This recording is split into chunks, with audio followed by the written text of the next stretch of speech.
नमस्कार, सरल लाइफ में आप सभी का स्वागत है। आपके साथ मैं हूं गिरिराज शर्मा। जैसा कि आप सभी जानते हैं कि सरल लाइफ में हम बात करते हैं डॉक्टर के जीवन को लेकर के, किस तरीके से डॉक्टर की एक ज़िंदगी होती है और साथ ही साथ आम लोगों की ज़िंदगी को लेकर के कि आम लोगों के जीवन में अगर कोई बीमारी घर कर जाए तो उसकी ज़िंदगी किस तरीके से प्रभावित हो जाती है, चाहे हम आर्थिक रूप से बात करें, पारिवारिक तौर पर बात करें, सामाजिक तौर पर बात करें। दोस्तों, आज एक ऐसी बीमारी को लेकर के चर्चा करने वाले हैं जिसका नाम सुनते ही जहन में डर व्याप्त हो जाता है और वो डर इतना गहरा होता है कि इंसान और उसका परिवार पूरी तरह टूट जाता है, बिखर जाता है हर तरह से।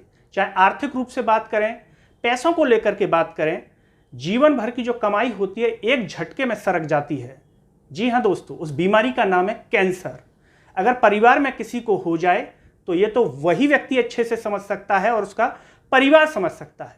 आज हम बात करेंगे इस बीमारी को लेकर के कि आखिर यह बीमारी हो ही ना, उसके लिए हम क्या ध्यान रखें और अगर हो जाए तो किस तरीके से खुद को और परिवार को संभालें। इसको लेकर के हम चर्चा करेंगे और इस पर चर्चा करने के लिए हमारे साथ जुड़ रहे हैं डॉक्टर नितिन तोमर, जो कि नाक कान गला के कैंसर सर्जन हैं। इन्होंने टाटा मेमोरियल से गले की जो सर्जरी है उसमें फेलोशिप किया और साथ ही साथ पेरिस और बेल्जियम से इसको लेकर के पढ़ाई किया और साथ ही साथ मध्य प्रदेश के इंदौर में एप्पल हॉस्पिटल में डायरेक्टर के पद पर कार्यरत हैं। चर्चा की शुरुआत करें डॉक्टर नितिन तोमर जी के साथ। उसके पहले सभी से एक अपील है कि इस आवाज को सब्सक्राइब कीजिए और इसे हर जगह शेयर कीजिए, जिससे ये कार्यक्रम जरूरतमंद लोगों तक पहुंचे और हो सकता है कि किसी की जिंदगी इस कार्यक्रम के बाद बदल जाए। डॉक्टर नितिन तोमर, आपका बहुत बहुत स्वागत है सरल लाइफ में। Thank you. सबसे पहले जैसा कि हम बात कर रहे हैं कैंसर को लेकर के, तो सबसे पहले तो आप सरल भाषा में बताएं कि आखिर जो कैंसर बीमारी है वो है क्या। देखिए शर्मा जी, कैंसर बेसिकली शरीर में जो अपने सेल्स रहते हैं, अगर कोई किसी ऑर्गन की सेल्स की आउटग्रोथ होनी शुरू हो जाए, अपने आप बढ़नी शुरू हो जाए, वो गठान का रूप ले लेती है, वो गठान और ज़्यादा बढ़ती है तो वो उसमें फूट जाता है और अल्सर बन जाता है। और ये जो अल्सर रहता है इसको अपन सामान्य भाषा में कैंसर कहते हैं। इसमें ये जो कैंसर इसलिए ख़तरनाक हो जाता है क्योंकि ये शरीर के दूसरे हिस्सों में फैलने की काबिलियत रखता है, मतलब इसमें वो होता है कि वो दूसरे शरीर में फैल सकता है।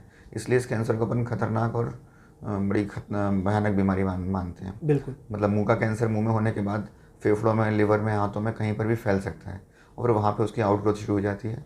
इस तरह से ये कैंसर जी बेसिकली आउटग्रोथ ऑफ सेल्स है। बिल्कुल, जैसा कि आपने कहा कि जो अन्य अंगों में भी फैल जाता है और सेल्स की, कोशिकाओं की जो है एक तरीके से आउटग्रोथ है। जी। आप जो है नाक कान गला रोग के जो कैंसर सर्जन हैं, अगर हम बात करें इसको पहचानने की कि किसी को हो ही ना, तो क्या ऐसे कुछ लक्षण भी होते हैं कि व्यक्ति इन्हें पहचान सके एक शुरुआती अवस्था में? बिल्कुल सही सवाल है शर्मा जी। क्या होता है कि इसे मुंह और गले में जो कैंसर होता है तो मुंह को अपन कई हिस्सों में बांट दें। अगर गाल का कैंसर, जीभ का कैंसर, जबड़े का कैंसर, आवाज़ की पेटी, वॉइस बॉक्स बोलते हैं उसका कैंसर, तो इन सब जो हिस्सों में जो कैंसर रहते हैं अलग अलग सिम्टम्स के साथ सामने आते हैं। जैसे गाल में अगर किसी को छाला हो जाए, जीभ में अगर छाला हो जाए, किसी ने दांत निकलवाया हो और दांत निकलवाने के बाद वो घाव सॉकेट का अगर घाव भर नहीं रहा है, 15 दिन से ज़्यादा समय हो गया है, छाला ठीक नहीं हो रहा है, तो किसी डॉक्टर को दिखाना चाहिए। मतलब ऐसा छाला जो 15-20 दिन होने के बाद ठीक नहीं हो रहा है। इसी तरह से कोई गले में गठान आ जाए, गर्दन में गठान आ जाए, किसी की आवाज़ में बदलाव आ जाए, बोलने में दिक्कत आने लग जाए, खाना खाने में, पानी पीने में परेशानी हो, ये सारे कार्डिनल फीचर्स हैं कि मुंह और गले में कैंसर होने की संभावना हो सकती है, जो 2 से 3 हफ्ते तक बने रहें लगातार। तो कुछ वैसे सामान्य भाषा में छाले होते हैं 7-8 दिन, 5 दिन में ठीक हो जाते हैं, बट अगर 2 से 3 हफ्ते तक ये सिम्टम्स बने रहते हैं तो कैंसर होने की संभावना रहती है। आजकल जो ऐसे में आप किसी विशेषज्ञ की सलाह जरूर लें। बिल्कुल, जैसा कि आपने अभी जो है मुंह के कैंसर की बात की, अगर हम बात करें नाक कान के कैंसर को लेकर के, तो उसको लेकर के ज़रा आप बताएं। नाक और कान के कैंसर के जो अनुपात है बहुत कम रहता है। सामान्यतः जो हेड एंड नेक कैंसर है बहुत कॉमन है। अपने हिंदुस्तान में हेड एंड नेक कैंसर सबसे ज़्यादा मात्रा में पाया जाने वाला कैंसर है। नाक कान गले के कैंसर कम होते हैं क्योंकि बेसिकली जो आज की युवा पीढ़ी है, गुटखा, पान, तंबाकू, सुपारी, ये बहुत प्रचलन में है। तो इस तरह का प्रचलन की वजह से जो मुंह में, जीभ में, गाल में छाले होने की संभावना ज़्यादा रहती है और जो तंबाकू का सेवन करते हैं उनमें संभावना और बढ़ जाती है। इसलिए अपने हिंदुस्तान में तो इसकी संख्या सबसे ज़्यादा है। ये आंकड़े अपन दूसरे पश्चिमी देशों से अगर कंपेयर करें तो वहाँ पर हेड एंड नेक कैंसर उतना ज़्यादा नहीं है। वहाँ पर जैसे स्मोकिंग बहुत ज़्यादा प्रचलन में है तो वहाँ पर लंग कैंसर वॉइस बॉक्स का कैंसर ज़्यादा प्रचलन में है, जी। बट अपने हिंदुस्तान की अपन बात करें तो यहाँ मुंह और गले का कैंसर बहुत कॉमन है कंपेयर टू नाक और कान। जैसा कि आपने कहा कि मुंह का जो कैंसर है बहुत कॉमन है। अगर हम इसके कारण की बात करें तो क्या प्रमुख कारण है? जैसे एक तो कहते हैं कि भाई गुटखे का सेवन ना करें, इसके अलावा अगर हम मुंह के कैंसर की बात करें तो और किस कारण से ये हो सकता है? देखिए, किसी को भी गुटखा, पान, तम्बाकू, सुपारी, अल्कोहल, इन सब चीज़ों से दूर रहना चाहिए। ये तो बहुत कॉमन फैक्टर्स हैं जो आजकल लगभग 70-80% अपनी युवा पीढ़ी और जो बाकी की जो पब्लिक है वो यूज़ कर रही है। जी। तो ऐसे यूज़ करने वालों में कैंसर होने की संभावना 6 से 7 गुना तक बढ़ जाती है। जी। ऐसा नहीं है कि जो यूज़ नहीं करते उनमें कैंसर नहीं होता है, जी। बट जो यूज़ कर रहे हैं उनमें 6 से 7 गुना होने की संभावना बढ़ जाती है। जी। तो अपन एटलीस्ट इन फैक्टर्स को तो कम कर ही सकते हैं, तो कम से कम 6 गुना अपनी बीमारी होने की संभावना कम हो जाती है। बिल्कुल। उसके अलावा कई बार कोई मरीज ऐसे रहते हैं जिनकी पुअर और मुंह की और सफाई ज़्यादा अच्छी नहीं रहती, गंदगी रहती है, दांत तिरछे रहते हैं, तो वो कॉन्स्टेंटली जीभ को या गाल में रगड़ लगती है, तो कॉन्स्टेंट इरिटेशन की वजह से भी बीमारी होने की संभावना रहती है। बट मेन कारण तो तम्बाकू है जो गुटखे में, सुपारी में मुख्य कारण है। अब कोई अगर कैंसर किसी को हो ही गया, उसके बाद क्या प्रक्रिया रहती है? क्योंकि आदमी जाहिर सी बात है जब सुनता है कि भाई कैंसर हो गया तो पूरा परिवार एक तरीके से टूट जाता है। एक चिकित्सक के तौर पर किस तरीके से फिर काम किया जाता है कि भाई वो कैंसर से जो है निजात पा सके? देखिए, कैंसर के लिए अगर एक बार कंफर्म हो जाता है कि आपको बीमारी हो चुकी है कैंसर की, तो सबसे पहले अपन को किसी विशेषज्ञ डॉक्टर को किसी मतलब वेल इक्विप्ड हॉस्पिटल में जाना चाहिए। जैसे यहाँ सरकारी अस्पताल है, यहाँ पे एमवाई में भी यहाँ ऑपरेशन होते हैं रेगुलरली, वहाँ पे अपन जाएंगे तो उसका कैंसर का जो बेसिकली जो बायोप्सी में कौन सी बीमारी है उसके हिसाब से इलाज किया जाता है। तो मुख्यतः कैंसर का, हेड एंड नेक कैंसर का इलाज ऑपरेशन रहते हैं जी। मतलब 90% केसेस में ऑपरेशन ही इसका इलाज रहता है।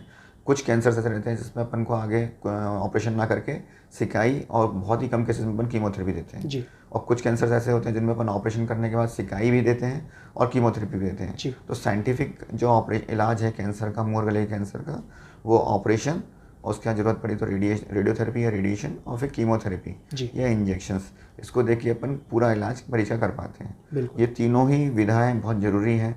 कई बार अपन डॉक्टर इलाज के लिए बोलते हैं कि ऑपरेशन के बाद आपको सिकाई लेनी पड़ेगी, पर मरीजों की भ्रांतियाँ रहती हैं कि साहब हमको सिकाई नहीं करवानी या हमको कीमोथेरेपी नहीं लगवानी जी। उससे जो भी उनके दिमाग में बैठा रहता है, पड़ोसी रिश्तेदार सब समझाते रहते हैं, बट डॉक्टर जो बोले वो राय मानना चाहिए। सिंपल मैसेज ये है कि जो डॉक्टर बोले कि आपकी रिपोर्ट के हिसाब से आपको सिकाई लेनी है तो आप डेफिनेटली सिकाई ले लेना चाहिए, क्योंकि बीमारी इसीलिए खतरनाक बोलते हैं कि भविष्य में दोबारा कब हो जाए इसका कोई पता नहीं रहता। बिल्कुल, इसलिए अपन को जितना हो सके पहली बार में ही इसका समूल नाश करना है जी। जैसा कि अभी आपने कहा कि रिश्तेदार और उनकी जो पेशेंट के मन में या उनके परिवार के मन में डाली जाती है, इसी से जुड़ा हुआ एक सवाल है। आमतौर पर रिश्तेदार या पारिवारिक जो लोग होते हैं वो ये भी जहन में डालने की कोशिश करते हैं कि आप फलाने उन पर दिखा लो, हमने दिखाया था, उनने बता दिया था, चाहे वो हकीम हो, चाहे तरह तरह की जो चलती हैं, उसको लेकर के ज़रा बताएं। क्योंकि आमतौर पर ये भी होता है कि लोग जब बातों में आते हैं तो समय गुजरता चला जाता है और फिर लगता है उन्हें कि नहीं, ये इससे तो कोई फ़ायदा नहीं है, फिर वो अंत समय में चिकित्सक के पास आते हैं। तो ज़रा इसको लेकर के भी आप अपना अनुभव साझा करें दर्शकों के साथ। शर्मा जी, बहुत अच्छी बात कही है आपने कि हमारे पास जो मरीज कई बार आते हैं वो इतनी एडवांस स्टेज में आते हैं कि उनको घर वाले बस ये चाहते हैं कि आप तो भर्ती कर लो, कैसे भी ऑपरेशन कर दो, जो कर सकते हो कर दो, बहुत बदबू आ रही, मवाद निकल रही, गंदगी हो रही है, घर में रहा नहीं जा रहा, हम लोगों को 2 कमरे का मकान है हमारा, कैसे करें। तो ये नौबत आती क्यों है? क्योंकि वो मरीज क्या करते हैं, कभी वो जैसे आपने बताया हकीम, वैद्य, आयुर्वेदिक, होम्योपैथिक ये इलाज के पीछे रहते हैं।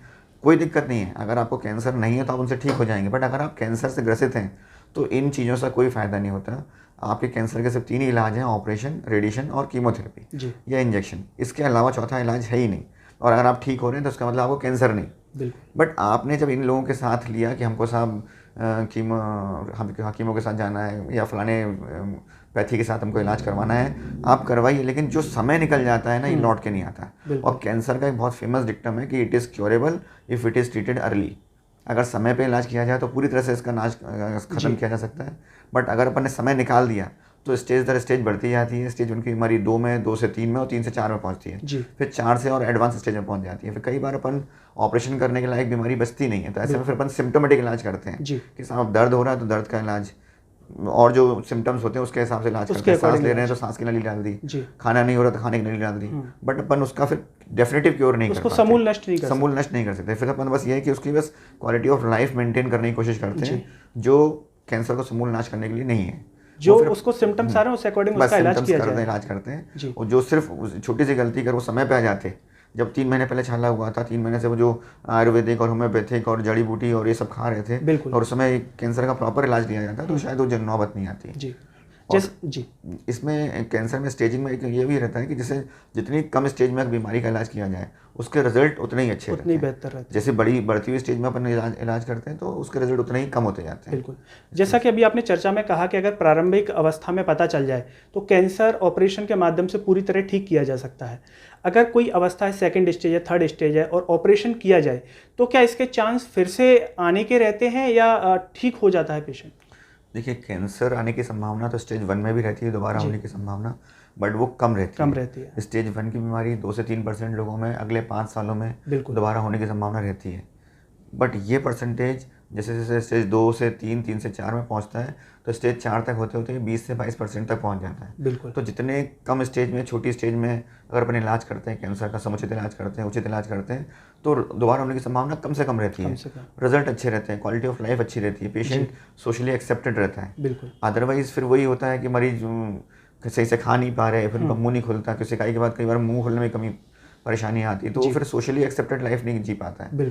तो वो डिप्रेशन में और परेशानियों में ही रहता है इस तरह से। अगर हम बात करें कैंसर को लेकर के किस आयु वर्ग में आप इतने पेशेंट प्रतिदिन देखते हैं, इलाज भी करते हैं, किस आयु वर्ग में देखने को मिलता है? और महिला और पुरुषों की अगर हम बात करें, क्या सभी में इसके जो केसेस हैं वो बहुत हैं या पुरुषों में ज़्यादातर देखने में? बेसिकली जो आजकल की जो युवा पीढ़ी है, 30 से 40 साल की जो आयु वर्ग के जो लोग हैं, खासकर मेल, तो 30 से 40 वर्ग के जो एज ग्रुप है उनमें बहुत कॉमनली पाया जाता है। हालांकि आजकल तो जो मैंने अर्लीस्ट जो ऑपरेशन किया हुआ 13 साल के लड़के में ऑपरेशन किया हुआ है और ओल्ड एज तो खैर 87-88 तक में किया है, बट 13 साल के लड़के में क्या है, मतलब उससे जब मैंने ये पूछा कि आपने गुटखा खाना कब से शुरू किया तो बोलता है साहब मैं 7 साल की उम्र से खा रहा हूँ। तो वो 7 साल की उम्र से गुटखा खाते खाते 13 साल में उसको कैंसर हो गया। तो आप ये देखिए, मतलब युवा पीढ़ी जहाँ खा रही है, स्कूल जाने की उम्र में गुटखा खा रहा है वो। और दूसरा कि जो मेल है पॉपुलेशन, मेल पॉपुलेशन में कैंसर कंपेरेटिव टू फीमेल ज़्यादा है। फीमेल में तो सोशल स्टिग्मा कह लें, इस तरह से वो नहीं लेते, इस तरह गुटखा तंबाकू का सेवन ज़्यादा सेवन नहीं करते। हालांकि ये भी प्रचलन में आ रहा है, उनका भी जो रेशियो है वो बढ़ रहा है, बट फिलहाल मेल अभी भी डोमिनेट। यहाँ पर एक सवाल का जवाब आपसे और जानना चाहेंगे डॉक्टर नितिन कि आप इतने मरीजों से मिलते हैं, लोग गाँव से भी दिखाने आते हैं इंदौर, बाहर भी आप जाते होंगे, उस परिवार के दर्द को ज़रा आप अगर दर्शकों से साझा कर सकें, क्योंकि उनकी जो फीलिंग्स है वो आप समझ सकते हैं कि जब वो लेके आते होंगे किस तरीके से हॉस्पिटल्स के चक्कर काटते हैं अपने पेशेंट को ठीक कराने के लिए। और ये हम इसलिए भी पूछ रहे हैं कि जो भी दर्शक उस अनुभव को अगर समझ सके तो उस स्थिति को महसूस कर सकें और उससे बचाव के लिए प्रयास कर सकें। नहीं, ये तो बहुत सेंसिटिव इशू है डेफिनेटली। जब वो पेशेंट आता है तो पेशेंट तो परेशान रहता ही है, बट उसकी फैमिली, उसकी वाइफ, उसके बच्चे, उसके सगे संबंधी लोग सब परेशान रहते हैं और सबका बस यही रहता है उनको डर कि ये कैंसर तो चलो हो गया, अपन इलाज कर लेंगे, बट दोबारा कब हो जाए ये नहीं पता। अपन उस डर के मुहाने पे हैं कि पता नहीं दोबारा कब हो जाए। तो सब इलाज भी कराते हैं, पर इलाज के बाद भी हर जैसे अपन कैंसर के इलाज में बेसिकली यही रहता है कि आपने ऑपरेशन किया या इलाज किया, सिकाई की, कीमोथेरेपी दी, उसके बाद अपन उनको हर 2-2, 3-3 महीने पर वापस बुलाते हैं कि अगर कोई नया डेवलपमेंट हो तो अपन उसको चेक करते हैं। तो वो घर के परिवार के लोग इतने डरे हुए और इतने वो रहते हैं कि वो 2 महीने के 2 दिन पहले ही आके दिखाते हैं कि हमको लेट नहीं करना। और ये भी बोल कर रखा जाता है कि आपको 2 महीने बाद बुलाया, इसका मतलब ये नहीं कि आप 2 महीने बाद ही आओ, कोई नया डेवलपमेंट, नया कोई सिम्टम्स अगर आता है तो बीच में मिलें। तो वो मतलब दिन में, महीने में 2-4 फ़ोन हर एक के, कभी बच्चे के, कभी फादर के, कभी वाइफ के फ़ोन आते ही रहते हैं। तो वो सब ये शो करता है कि मतलब वो पूरी फैमिली इन्वॉल्व है। ऐसा नहीं कि मरीज अकेला सफ़र करता है, मरीज तो अपनी उसकी सज़ा भुगत ही रहा है, पर पूरी फैमिली उसको बियर करती है कि अब क्या हो जाए क्या नहीं हो जाए। भविष्य की किसी को कुछ पता नहीं होता कि कब किसको दोबारा रिकरेंस हो जाए, दोबारा से रिपीट हो जाए कैंसर, इस तरह से। तो पूरी फैमिली, डेफिनेटली मैं यही कहना चाहता हूँ कि मरीज अकेला सफ़र करता है लेकिन पूरी फैमिली सफ़र करती है। बहुत सेंसिटिव, इमोशनल हो जाता है कई बार जब सामने आकर मरीज है, उसके बच्चे कि मतलब इनका क्या होगा क्या नहीं होगा, ऐसा करके कई बार समझाते हैं आप बिल्कुल स्वस्थ हो, चिंता मत करो, पर उनके मन में डर रहता है कि अभी तो स्वस्थ हो गया बट मुझे नहीं पता कि आगे क्या हो। बिल्कुल। तो ये तो डेफिनेटली नौबत रहती है और आपको जीवन भर उस डर के साथ ही जीना पड़ता है। भले ही आप अच्छे से क्वालिटी ऑफ लाइफ जी रहे हो, ऐसा करके। तो जहाँ तक हो सके इस चीज़ से तम्बाकू के उत्पाद जितने भी हैं इनसे सबसे दूर रहें जी, है ना, ज़िंदगी को जिएं अच्छे से और भी इस तरह से। बिल्कुल। तो जो भी दर्शक हमारा ये कार्यक्रम देख रहे हैं, डॉक्टर नितिन तोमर जी ने बेहद महत्वपूर्ण बात यहाँ पर कही कि आप अगर बचाव कर सकते हैं तंबाकू से, गुटखा से, शराब, सिगरेट से, तो कैंसर से जो है बचने के, दूर रहने के सबसे बड़ा उपाय यही है। लेकिन अगर एक बार कैंसर हो जाए तो वो व्यक्ति तो जूझता ही है, लेकिन उसका परिवार भी साथ में जूझता है और टूटता है हर तरीके से, पारिवारिक रूप से, आर्थिक रूप से, मानसिक रूप से, और इसे वही महसूस कर सकता है जिसके साथ ये बीता हो। तो हमारा और डॉक्टर नितिन का विशेष तौर पर यही कहना है कि आप कैंसर के प्रति जागरूकता रखें, और अगर एक बार हो जाए तो चिकित्सक से परामर्श समय समय पर लेते रहें, उससे पहले भी लेते रहें अगर कोई लक्षण दिखाई दे रहा है। दोस्तों, आपका क्या अनुभव है इसको लेकर के? क्या आपके आस पड़ोस में कोई केस आपने ऐसा देखा है अपनी खुद आंखों से, या कैंसर को लेकर के आपको जानना चाहते हैं तो कमेंट बॉक्स में आप सवाल बता सकते हैं। डॉक्टर नितिन तोमर जब अगली बार हमारे बीच में होंगे तो उन सवालों के जवाब को हम कार्यक्रम में सम्मिलित करेंगे। सभी से एक अपील है कि इस आवाज को सब्सक्राइब कीजिए और कार्यक्रम को हर जगह शेयर कीजिए जिससे लोगों तक ये जानकारी पहुंचे। मुझे और डॉक्टर नितिन तोमर को दीजिए इजाजत। नमस्कार।